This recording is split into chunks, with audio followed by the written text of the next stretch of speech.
Can you hear me if I speak like this in back? The volume's good? Okay.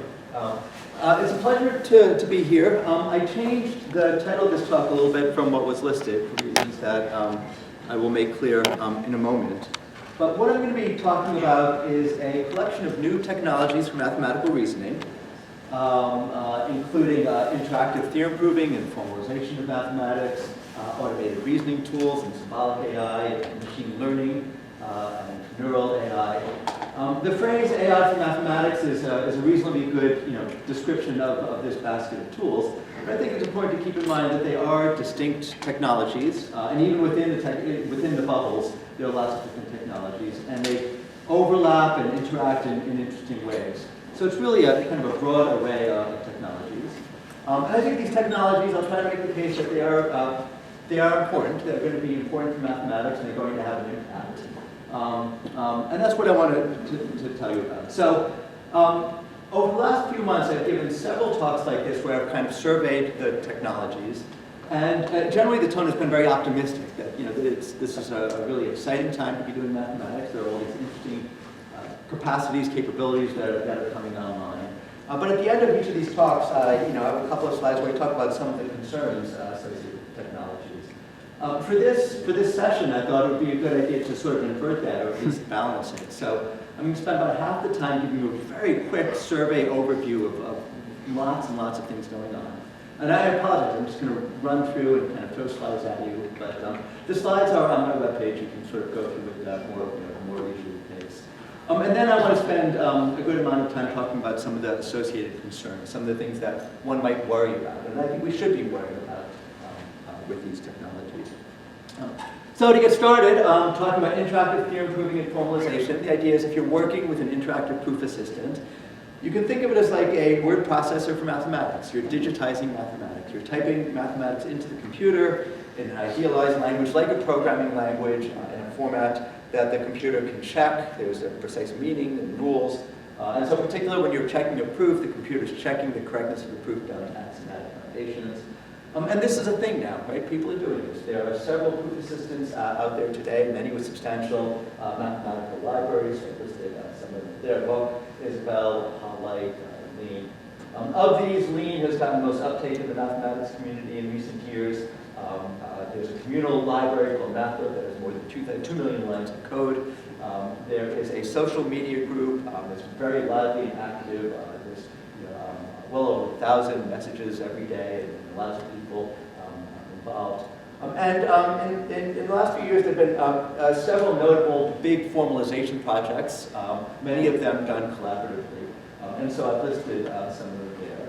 And so I don't have time to talk about any of these, but again, just to give you some pictures. So this is an article that appeared in Quanta in 2020. It was written by Kevin Hartnett, describing the early days of MathLib, but describing MathLib, building the mathematical library of the future. A small community of mathematicians is using a software program called Lean to build a new digital repository. They hope it represents the future of the field. So there's kind of optimism and excitement. This was an early success story. This is a blog post on Kevin Buzzard's Xena blog, made by Peter Schulze, Fields medalist. This is Peter posing a challenge to the community. He had developed lecture notes with Dustin Clausen, laying the foundation for condensed mathematics, a new approach to mathematics. And there were results there that he was worried that nobody was reading carefully, and there were fiddly technical results. And he posed a challenge. He said, I really would like to see this verified. Can you do it? And the Lean community took up the challenge. And within 6 months, they had verified the core part of the argument that he was concerned about. And about a year later, they completed the entire challenge. And the method they used has now become standard for these types of big projects. They use software developed by Patrick Masseau called Blueprint. The idea is you write up a detailed LaTeX representation of the proof you want to formalize. And then it gets associated online with like Lean, with the corresponding formal code of Lean, the statements and then the proofs. And people can work on it collaboratively. They can sort of pick one part to work on and check it out and do it and then check it back in. And Lean is there, putting all the pieces together. And while you go, there's a dependency graph that gives you all the definitions and the theorems. So here at the end of the project, everything is green, meaning everything has been formalized, but in the middle you can see pictures of what's been formalized, what's ready to be formalized next, what there is left. So that's what I want to tell you about interactive theorem proving. That's one thing that's going on. Automated reasoning and symbolic AI. Again, it's been around for a while, but in recent years there have been interesting strides in applications to mathematics. Again, there are a whole family of tools out there. One thing that's been useful for mathematics are tools called SAT solvers, or satisfiability solvers. Mariah Villa gave a lovely tutorial yesterday at 1 o'clock, and we'll give another one today, which is I think, accessible and intended. So I recommend going to that if you can. But you can think of a SAT solver as something that's being a tool that's really, really good at combinatorial search. If you have a very large finite search space, it's very good at searching for things and possibly telling you that the thing you're looking for doesn't exist. And so, it's good for combinatorial problems where you're either searching for combinatorial objects or trying to prove that no such thing exists. But also for problems that you can reduce to some kind of finite search or some kind of combinatorial search.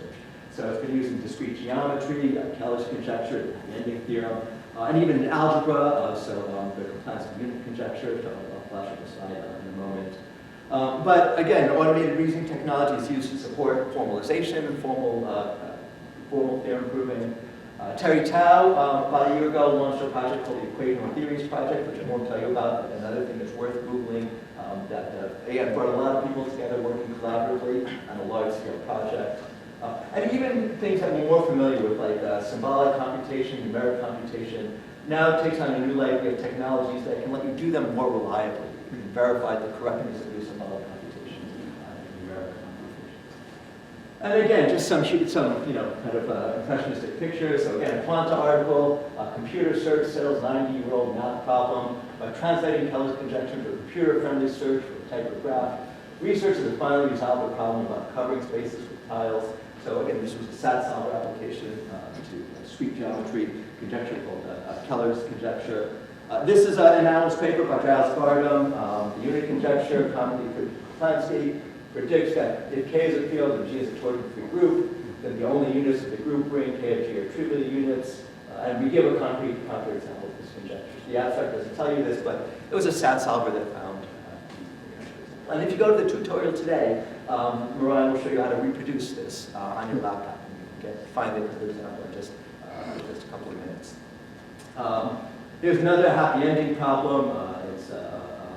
I won't describe the problem, but another geometric problem solved with SAT solvers. Here's an old one. This goes back to 1996. This was Bill McCune's system EQP, a first-order theorem prover solving the Robbins conjecture. And in 1996, it's interesting. The article was by Gina Colada in the New York Times. And it's interesting, if you look at the slides, you can even see that even back then, people are, the results may mark the beginning of the end for mathematics research as it is now practiced, eventually freeing mathematicians to focus on discovering new conjectures. But the result may also challenge the very notion of creative thinking. So even back, it wasn't nearly as dramatic as that, but even back then, people were wondering, what's this new technology going to do? How's it going to change mathematics? Here's the Equational Theories Project. Again, you can find it online. So Terry Tao is somewhere in there. But again, a very large collaboration. Okay. And finally, I want to say a little bit about machine learning and neural AI and some of the things going on there. And again, machine learning, it's, when you talk about machine learning for mathematics, it's a mistake to think of it as one thing, because there are lots and lots of things that are going on in machine learning. There are lots of ways that you can use it to apply it to mathematics. So one thing you can do is train up a neural network on large amounts of computational data and use machine learning to look for patterns. And even neural networks, or even old-style machine learning techniques, classification techniques, you can then get interesting insights from machine learning analyzing computational data that you can then turn into theorems. So if you've been going to Jordy Williamson's talks, he mentioned his work in representation theory, probabilistic polynomials, enumerations.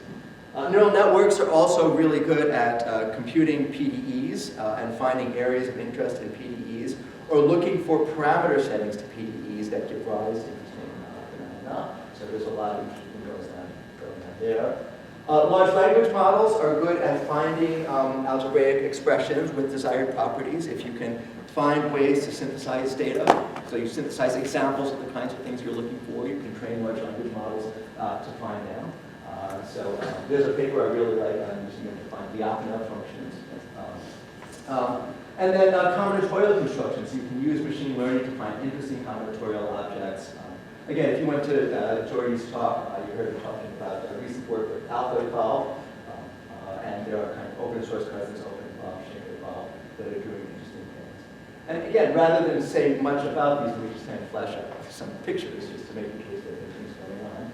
So this was an early article in Nature from 2021, Advancing Mathematics by Guiding Human Intuitions with AI. All of the authors are at Google DeepMind, except for Andras Juhas and Mark Lackenby, who are not theorists. So there was one application of using neural networks to discover new theorems and not theory. And then the results I mentioned by Jordy Williamson on conjugate polynomials, that was also announced in this paper as well. Here, this is elliptic curve murmurations found with AI take Again, another quant article. Google the article because actually the image, if you're watching it, it's an animation and you see these dots swirling around and forming these patterns. And they're really cool to look at. This is another application of machine learning to discover new phenomena in number theory that have given rise to sort of a lot of interesting research. Deep learning poised to blow up famed fluid equations. So these are, this is again a quant article describing applications of neural networks to PDEs. And once again, if you actually load the thing, and you get this really, really beautiful, pretty animation of things swirling around. Here's work on using large language models to Avigad functions. This was, yeah, so this was this is a very recent paper. Jordy mentioned this in his talk. This is, so Bogdan Georgiev and Adam Wagner are at Google DeepMind. There go Mr. Serrano and Kevin are academics. But they got together, so they're using a tool coming out of DeepMind called AlphaEvolve. And they consider a list of 67 problems spanning mathematical analysis, combinatorics, geometry, number theory. The system rediscovered the best known solutions in most of the cases, discovered improved solutions in several. In some instances, it was able to generalize results, and so on. So it's sort of a tour de force of just kind of exploring across a wide range of problems what these tools can do. Oh, and here, I mean, since then, Terry Tao has been blogging up a storm. So here's another recent blog post on some results that are earlier Schurzad, Pereni, and Lemsky at a high degree. But I mean, so it's another paper in mathematical results, but he explored the problem using AlphaEvolve and used that to get intuitions. And then AlphaEvolve also provided some useful visualization code for these lemma states, which he incorporated in the paper. AlphaEvolve does intuition. He says, I view this as sort of vibe-coded visualization as another practical use case for present-day AI tools. And finally, the last thing I want to talk about before then going to the anxiety kind of driven section, telling you what to worry about, is the three technologies come together in what I'm calling neurosymbolic theorem proofing, where you actually use machine learning and symbolic systems to actually just prove theorems. You say, find a proof of the theorem for me. Things are happening quickly. So in 2024, Google DeepMind used two tools, AlphaProof and AlphaGeometry. They ran, at the time of the 2024 IMO, as soon as the problems were released, they ran the system on it. And the systems performed at the level of a silver medalist. So the results were scored by referees. And the score was 1 point of a gold medal. 2025, already 4 systems are claiming gold medal performance on the IMO. 2 are producing formal proofs checked at lean, 2 are producing informal proofs that are checked by referees. But so roughly already the systems are good enough at IMO performance. Now several systems are producing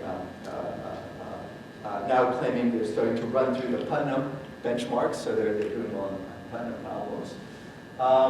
A lot of these, I mean, all of the tools I mentioned are corporate, they're closed source, they're not available, but there's several open source proofers available. Even if you sit down with Lean and do formalization, code pilots like Claude Sonnet will help you formalize. Yeah, I mean, if you can spend enough money, you can use OpenAI Pro or Google DeepThink, and they will, you can ask it to prove your theorems for you, and it may or may not do it. So it's becoming good at doing informal mathematics. And various startup companies or big tech are starting to make tools available to mathematicians to assist with formalization. And so just some more pictures. So this is early on. This is, I think, still 2020. At the Math Olympiad, computers prepare to go for the gold. So this is when Daniel Selsom announced this challenge to use AI to solve mathematical problems. Back then, it just kind of seemed like way out of reach, just pie in the sky. Just a few years later, it was done. Yeah, and so this is 2024. Google DeepMind announcing the silver medal performance on Olympiad problems. Here is just one of the recent papers, ByteDance, Seed Prover, talking about one of the benchmarks and kind of giving a history of over time of how the systems do better. So, until they get to 100, they're saturating the benchmark. Here's Terry Tao on the Mathsdown post. So over at the Erdős problem website, AI assistance is becoming routine. So with one of the Erdős problems, somebody comes up with a human-generated disproof modulo an identity they thought was true, and you just post online, can somebody prove this identity? Terry gives it to DeepThink, and after about 10 minutes, DeepThink produces a proof and verifies the rest of the argument. Terry simplifies it by hand and suggests, gee, it would be nice if somebody formalized it in Lean, and Boris Alexeyev used the Aristotle tool from Harmonic to complete the Lean formalization automatically. And it's getting almost weird and kind of disconcerting. We're starting to see papers that are kind of collaborations with AI. And people just saying, here's a paper, and I'm being upfront. I wrote this in conjunction with AI. And you see that. I mean, you see that here are the human parts and the parts. They're different colors. Saying AI wrote this part, the human wrote this part. And here's an example where it was an informal proof, and then the core part was checked formally using the harmonic proof. So the DeepMind, I think, DeepThink doing the informal, and Harmonic's Aristotle doing the formal. Yeah, so we're in a new era. So that was the quick overview. Again, I've discussed various technologies that are starting to come online. And the point is, they're still niche. They haven't had a big impact on mathematics yet. Very few people are using them. But I hope I've managed to convince you that they're promising, something interesting is happening here, and they're likely to happen. And so in the time that I have remaining, what I want to do is now talk about some of the things I think there are to worry about with this new age of AI and the tools that we're now finding ourselves facing. So I think when it comes to things to worry about, I think there are kind of two baskets, right? So first of all, I want to talk about things to worry about, in the impact of AI on mathematics. And there, for the most part, I am optimistic. I don't want this to be a downer of a talk, in the sense that I think this is a really exciting time for mathematics. I think these tools are they're going to let us do things that we could not do before. So I think they're really interesting things happening. But I think there are some concerns that I'd like to raise. And then there are concerns about AI more broadly and the impact that AI will have on society. And I'm a little bit more anxious about those. But there, the message I'll try to convey is that I think at least mathematics is part of the solution. And so we have a role to play in making sure that the AI revolution goes well. Okay, so first concern, changes to mathematical practice. We've always been proud of the fact that doing mathematics, it's just thinking, right? That just a pen and a paper, sitting at a desk, going for a walk in the woods. I mean, think about all the great mathematics that just gets done in the shower, right? It's about thinking, right? Mathematics is just about thinking and reasoning. Except now maybe it won't be, right? Because as we offload more and more to AI and these tools, right, we're going to be interacting with these tools. It's just going to change the character of mathematics. And is it going to be maybe some for the better, some for the worse? things are going to change. We're going to think about how that will go. So we've always been so proud of the fact that we can write these long, rigorous, complex arguments. But now, automated reasoning tools and automated provers seem to be pretty good at that. But you say, okay, but that's just checking the details. But what we're really good is detecting these patterns and having these big, deep insights and seeing these connections. But AI, seems to also be good at that end as well, right? So, the question is when AI is doing these other things, what role is left for us? What role will we? And these concerns have to do with, maybe the ability to do mathematics overall. I mean, if AI is just better at everything, there's just nothing left to do. But even if we find a role for, us in mathematics, the concern is that it just won't be the same, right? Maybe we will still have a role, but it just, it won't be the mathematics. And here I'm optimistic. I think, mathematics is very fundamental to the way we think about the world, the way we interact. I'm very optimistic that, look, math has been around for millennia. It has survived. I expect it to go on. So I'm optimistic that we will find ways to use AI and preserve the essence of what we love and about mathematics. But it's not a foregone conclusion. So I think that's something that one can worry about. It's one place to worry. And so also, we can worry about if you're a research mathematician, how this will impact the field. Again, we've always been proud of the fact that we're not big science, right? We don't need the big labs, the big equipment, the big budgets, the big collaborative projects. We don't need CERN and these international collaborations, right? We just do math. We get together with maybe 2 or 3 friends at a blackboard. Except maybe you do now, right? Maybe you need these supercomputers, maybe you need these huge models, maybe you need these big projects. Again, will that change mathematical research? And will it, some for the better, some for the worse? So this is something that one can be anxious about. The role of industry, so a lot of the results I described, especially AlphaEvolve, AlphaProof, these are tools coming out of industry. In his first talk, Jordy, very succinctly pointed out, the goal of these companies. They're not driven by intellectual curiosity. So I've seen enough startups, and the pitches.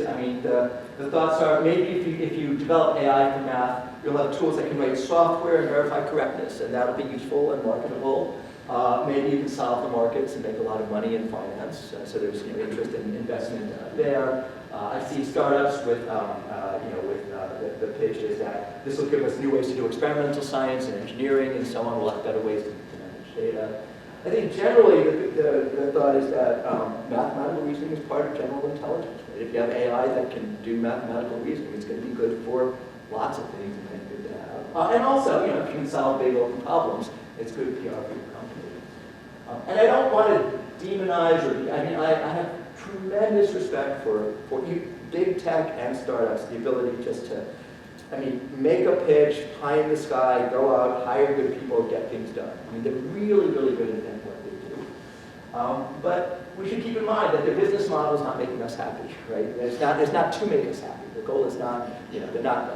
And so insofar as we're benefiting from things coming out of industry that are happening now, that's just an accident. That's just a coincidence, right? Again, things change very quickly, so the things they're doing now might not be what they're doing in a couple of years, and so on. So we should think about the relationship of the mathematics research community with big tech and industry. And so I guess the concerns can go both ways. So what happens if, basically all the companies have the tools that can do math better than we can do, so maybe, all the best math will be corporate instead of in university and so on. So we'll all be out of jobs. That's one thing to worry about. Or it might go the other way, that maybe we start using their tools, and then we're excited about it, and then they get bored with supporting mathematics, right? They get bored with research method. They do Navier-Stokes, and they do solve some big problems. They say, okay, enough of that. And they go do other things, and now they've got the best tools, but we don't have them. And so if you like to worry about things, those are good things to worry about. Specifically for this audience, here's something to worry about access to mathematics more broadly. I do think that the new technologies I described do have a lot of opportunity for getting mathematics to the masses. Right? Anybody with kind of a laptop and can connect to social media, talk to people, find things online, and start to explore mathematics. And with these systems, get feedback. I think they're wonderful opportunities for learning and exploring mathematics. But at the same time, we know the way of the world is that with technologies, there's differential uptake, in different communities. So, for example, kids who early on were able to learn how to code, there was families whose parents could buy them computers and that internet connection, resources, but also coding camp and summer camp and so on. And it's not just the physical or monetary resources, but it's also the communities having the expertise. Right? Kids who learn how to code want to have parents who are academics or coders and so on. And so, I think the technology, if we're not careful, it'll just lead to just more and more disparities. I think a lot of the political unrest right now is there's the anger and the frustration about, people who feel like they're on the inside or not on the inside, or getting the benefits and not getting the benefits. And this is just yet another thing that can be, just something that some people can access and others can't. I'm doing okay on time. Yeah, 5 minutes. So these were the concerns about AI specifically for mathematics. Broadly, concerns about use of AI in society. So one is just, look, kids can always, ask ChatGPT, Gemini to do their math homework.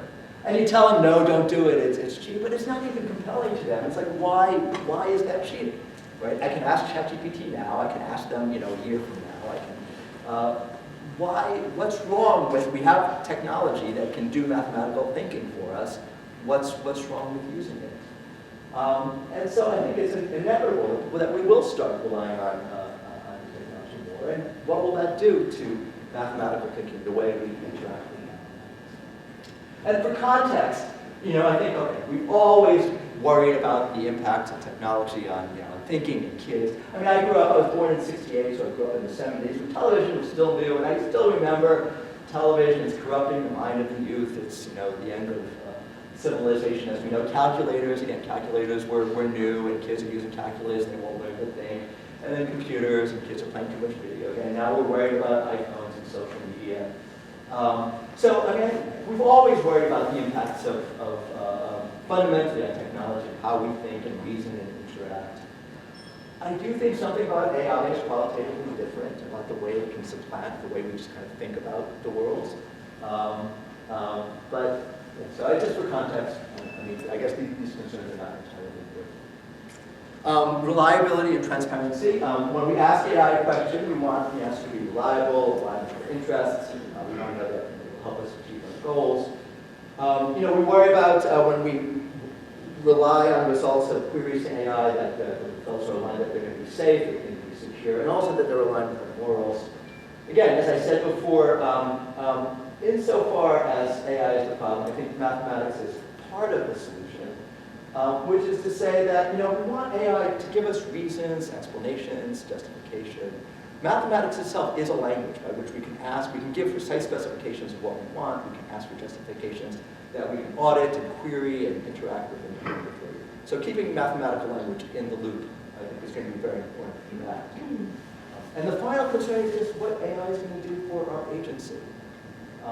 Being rational is an important part of what it means to be human. Aristotle's definition of human was rational animal. What separates us from the animals is that we're rational, that we think and reason. And the way we make decisions, we reason, we deliberate both within ourselves, we think through things, and with others. We think and we reason and we discuss. And there's concern that, if we're not careful, AI, we'll just ask AI questions and it'll tell us what to do. And, we're taking ourselves out of the deliberative process.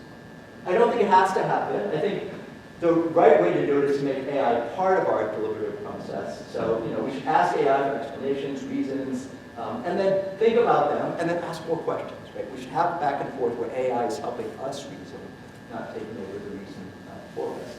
And again, I think this is one role for mathematics, for giving us a language of precise reasoning and deliberation. And so if you're interested in questions like this, I wrote an essay called, Is Mathematics Obsolete?, where I worry about things like this. And spoiler alert, the answer is no, I don't think mathematics is as obsolete. I think it's as important as ever. But for exactly these reasons, in the age of AI, we really need to have mathematics around to mediate our interaction with AI so that we can stay.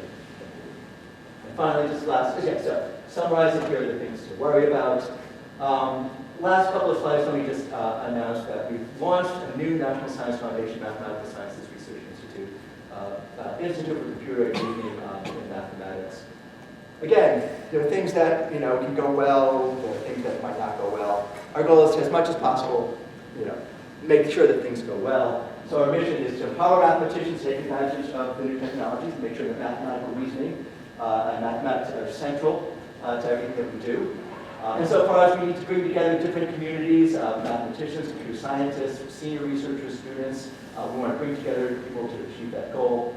And we want to ensure that mathematics and new technologies are accessible to insofar as I've raised concerns, we can do our best to try to address them and make sure that we can make the most of this.